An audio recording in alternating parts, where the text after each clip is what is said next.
time I entered a competition was 1967 for design, and I won that year 3 different ones, from the Diamond International Award, the Pearl Award, and a Gold Award. And everybody started saying, Henry, what else do you do? And at that point in my life, nobody would buy my merchandise. Really? Nobody wanted it because I did it. They didn't understand. They still don't.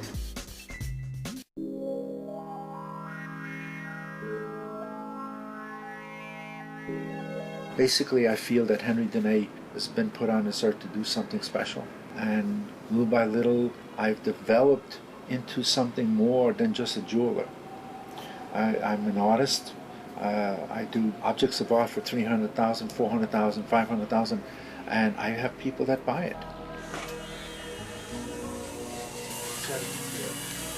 Why, Henry? Why are you doing this? I needed to have a job, so I went that summer to go to New York to find a job, and I found a job as an errand boy for a man by the name of Rudolph Castiglione. He was a jeweler, a diamond setter. I had a chance to do something, and the enjoyment of working with your hands. That's the joy, to be able to create, to be able to give people beautiful pieces of jewelry, to see a smile in a woman's eyes, not on her face. You see the heart shapes inside? Yes. That's in the galleries of all my pieces. Basically, I'm very quiet, and I speak to people through my jewelry, and all of my jewelry has this movement, this feeling. Some women call it sexy, some women call it seductive.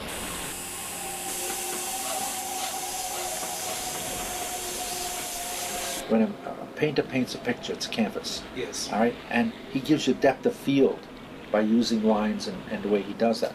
All right, in gold, we've always made it flat. Yes. Okay, I kind of give them that boldness, that roundness. Best way for me to explain it to you is when you put a ball on a table. Most designers would take and cut a third of that ball off and use that third with a hard edge. Yes. Okay? I take that ball and turn it over, and that's the way my jewelry is. It comes around, and it feels like it comes back around, and there's that softness. And jewelry, to me, has to be worn, has to be enjoyed.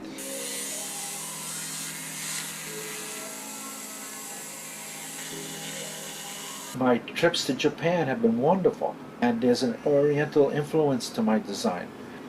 In the Fabergé book and the Lalique book, both of them talked about how they went to Japan and the movement of the kimono, the material, that flow. And I try to do the same thing in my jewelry. Well, my pave work, people say, is the best they've ever seen. It's because if there is an S shape to that piece, the first line of diamonds follows that S, and then everything else goes around. So what I've done is I've spoken their subconscious mind. Right now he's working on the gold to make it lighter and more delicate. I gave a lecture to the Japanese School of Design quite a few years ago. And at that time, a lot of the Japanese designers were winning awards for design. I mean, they were making diamond things coming out of lapels and the necklaces that were going like this. And I said to him, look, you know, I know you're trying to be different and thinking so far out that you're different. But look at your basic art. Look around you. There's meaning to it. There's meaning to my jewelry.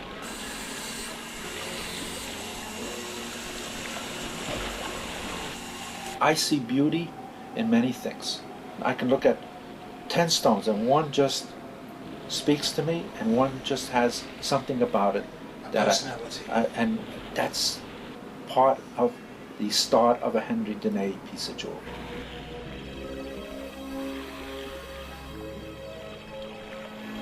When I first started with jewelry and I first started designing, I felt like I had a hole in my chest. I felt I wasn't complete. Right. I wasn't complete.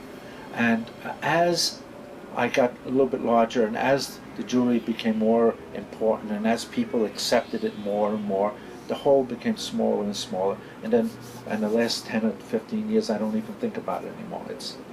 That part is over.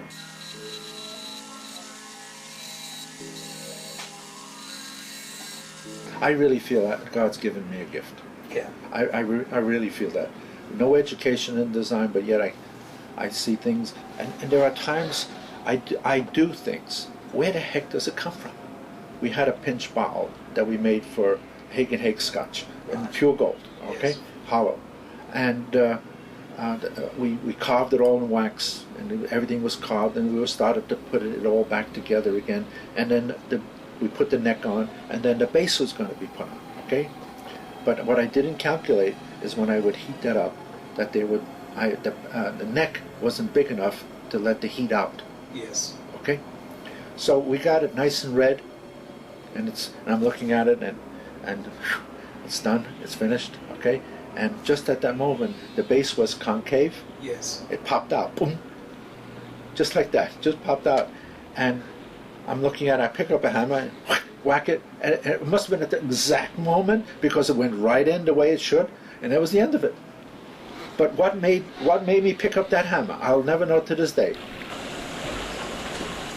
There's a lot of specialties here. I have people here that have been with me 30 years, 28 years, 25. I have two father and son teams. One of the father and son teams is father, son, and son-in-law. Right. All right. I like that. I like to bring them in. I like to be able to train them from zero and bring them up. By doing that, I train them in my way.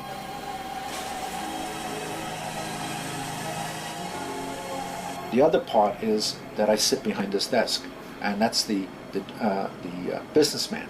Yes. Okay, and a fight between me and the guy that sits on that bench over there Yes. is tremendous. I always say when I go buy pearls in Australia, and I'll sit there and I'll the first day I come and there's, oh God, this is great, oh my God, and then I come back the following day. The businessman comes back. Oh, all right. This I can afford. This I can't. I can do without this now. And all of a sudden, it comes down to what I really need.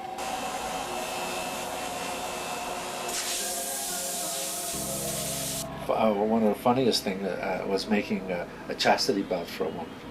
The husband wanted it, Yes. and As a joke, right? no, I don't think so. And she would come in black leotards, and we would adjust it and measure it, and fit it. And the hardest part was the lock.